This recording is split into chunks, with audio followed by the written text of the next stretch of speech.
Hi friends, welcome to Zeenath'sworld.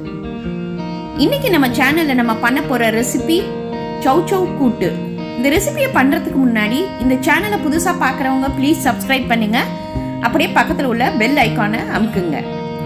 இந்த chowchow கூட்டை நம்ம எப்படி ஈஸியா டேஸ்டா சிம்பிளா பண்றதுன்னு பார்ப்போம். chowchow காயை நான் தோலை சீவிட்டு சின்ன சின்னதா கட் பண்ணி வச்சிருக்கேன். ஒரு 3 ஸ்பூன் கடலைப்பருப்பை நல்லா 1 மணி நேரம் ஊற வச்சிருக்கேன். இப்போ இங்கே நான் அடுப்பில் பேனில் ஒரு 2 ஸ்பூன் நல்லெண்ணெய் ஊற்றிக்கலாம். எண்ணெய் நல்லா காஞ்ச உடனே கடுகு 1 ஸ்பூன், உளுந்து 1 ஸ்பூன், சீரகம் 1/2 ஸ்பூன். இப்போ இது நல்லா ஃப்ரை ஆகட்டும்.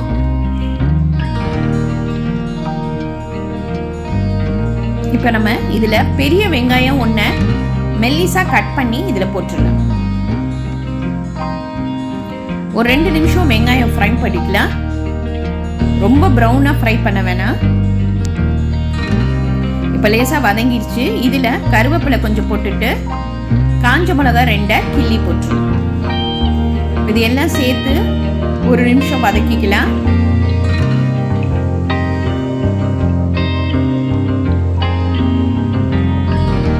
உப்பு தேவையான அளவு போட்டுப்போம். மஞ்சத்தூள் 1 ஸ்பூன் இதையும் சேர்த்து வதக்கிக்கலாம்.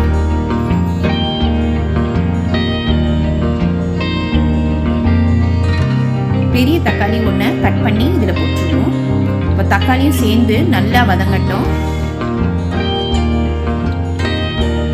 இப்போ நல்லா வதங்க ஆரம்பிச்சிருச்சு. இப்போ நம்ம கட் பண்ணி வச்சிருக்கிற அந்த chowchow காயை இதில் போட்டுடலாம். அது கூடவே ஊற வச்சிருந்த கடலைப்பருப்பையும் இது கூடவே போட்டுருங்க. ஒரு 2 நிமிஷம் நம்ம இதில் நல்லா கொதிக்க விட்டுட்டு இதை அப்படியே குக்கரில் டிரான்ஸ்ஃபர் பண்ணி ஒரு 4 விசில் வச்சு எடுத்துடலாம். அப்போ நல்லா வெந்துடும். இப்போ குக்கரில் வச்சு வேக வைக்கிறதுக்குள்ள நம்ம மசாலாவை ரெடி பண்ணிடலாம். ஒரு 3 பத்தை தேங்காய் எடுத்துக்கோங்க.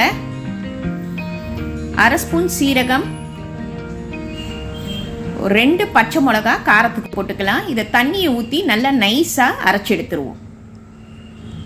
இங்கே பாருங்கள், நல்லா நைஸாக அரைச்சாச்சு.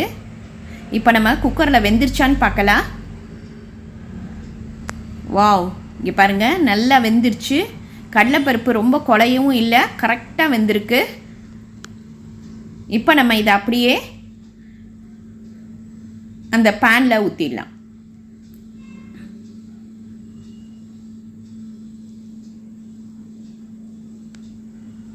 இப்போ கொதிக்க ஆரம்பிச்சிருச்சு. இந்த டைமில் நம்ம அரைச்சி வச்ச அந்த தேங்காய் மசாலாவை இதில் ஊற்றிடலாம். உங்களுக்கு திக்காக வேணும்னா தண்ணி கம்மியாக ஊற்றுங்க. கொஞ்சம் தண்ணியாக வேணும்னா நம்ம மிக்ஸி ஜாரை லேசாக தண்ணி ஊற்றி அது கூடவே கழுவி இதில் ஊற்றிடலாம்.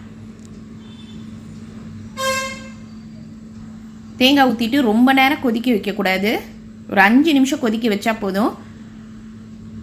மூடி போட்டு ஒரு 5 நிமிஷம் வேக விட்டுடலாம். அவ்வளோதாங்க, சூப்பரான நம்மளோட chowchow கூட்டு ரெடி ஆகிடுச்சு. இது காரக்குழம்பு, மீன் குழம்புக்கெலாம் ரொம்ப டேஸ்ட்டாக இருக்கும். இது ரொம்ப ஈஸியான ரெசிபி. இன்றைக்கி இதை ட்ரை பண்ணி பாருங்கள். லைக் பண்ணுங்கள், ஷேர் பண்ணுங்கள், ப்ளீஸ் சப்ஸ்கிரைப் பண்ணுங்கள். உங்கள் கமெண்ட் எனக்கு அனுப்புங்க. தேங்க்யூ.